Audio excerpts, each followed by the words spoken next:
Hey, you guys are gonna hate me for not recording all of this, but sometimes I just don't like to fiddle with the camera. This guy came in with rough running, eventually check engine light flashing due to a misfire, so we've got a bunch of codes: cylinder 2 misfire, random misfire, P0300, P0302, sorry, P265 number 2 injector short to plus, and a 606 internal control module processor fault. Don't take the first one or that processor fault too serious. That can happen with low battery. This thing actually did have a weak battery, so that's why I had it on the charger.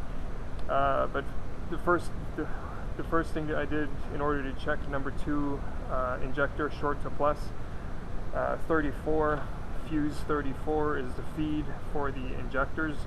So I current ramped the injectors right at the fuse box, and I could tell that there was one current ramp that was no good.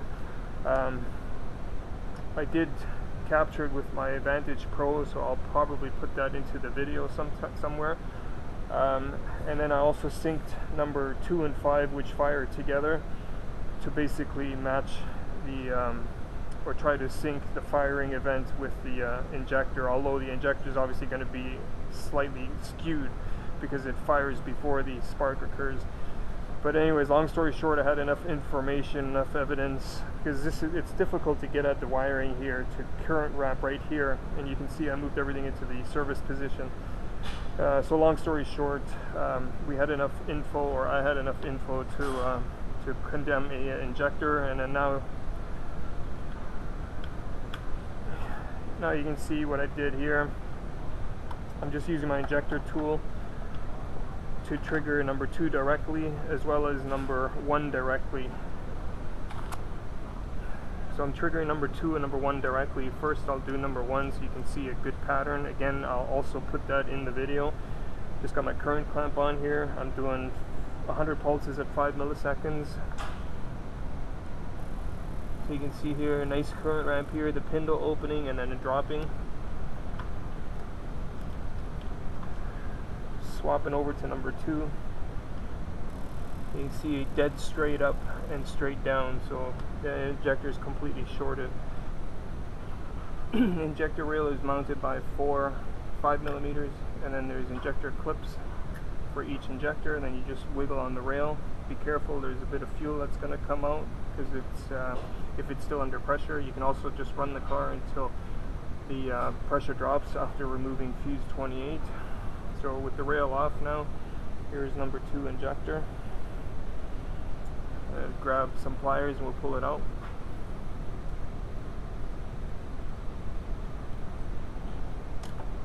That was easy. Installation is in reverse of removal. Replace all the O-rings. Put a little bit of fuel on the O-rings or rubber grease. That'll make them slide in nicely. And that's it.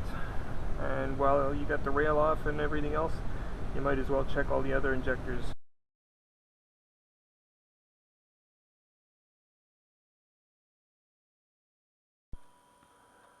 Hey guys, so this is the waveform capture of the ignition firing of the coil, as well as the current ramp of the injectors.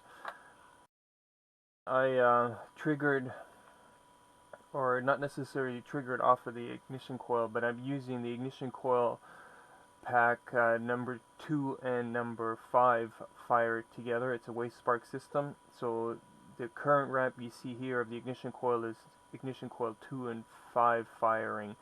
The bottom yellow trace here, those are the injectors. So as we scroll along here, these yellow ones right here, they're looking pretty normal. Actually, this one here has got the straight up ramp here, but you'll notice every now and then it'll completely spike up. So again, the other one here, nice current ramp or slope, and it's the shorted one, which is this tall one, that is the issue. So I'm just going to zoom out a bit so we can see a bit more, and you can count 1, 2, 3. Well, actually, let's count with the bad one. So the bad one is number 2. So 1, 2, 3, 4, 5, 6, and then here is the bad one again. This is the initial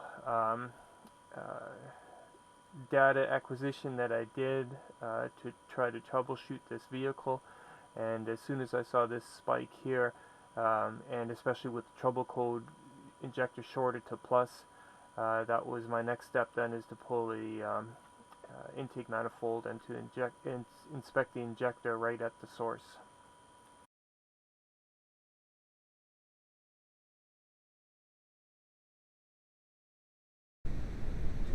VR6 with a shorted injector, current clamp, fuel injector tester, and a square waveform. Here's what a good one should look like. Granted, it's not a pico scope, but you can see the ramp going up and the little pintle hump, and obviously the trailing edge. So this is what a good one looks like. Running nice and smooth again, at least for a little while longer, until something else goes. Thanks for watching.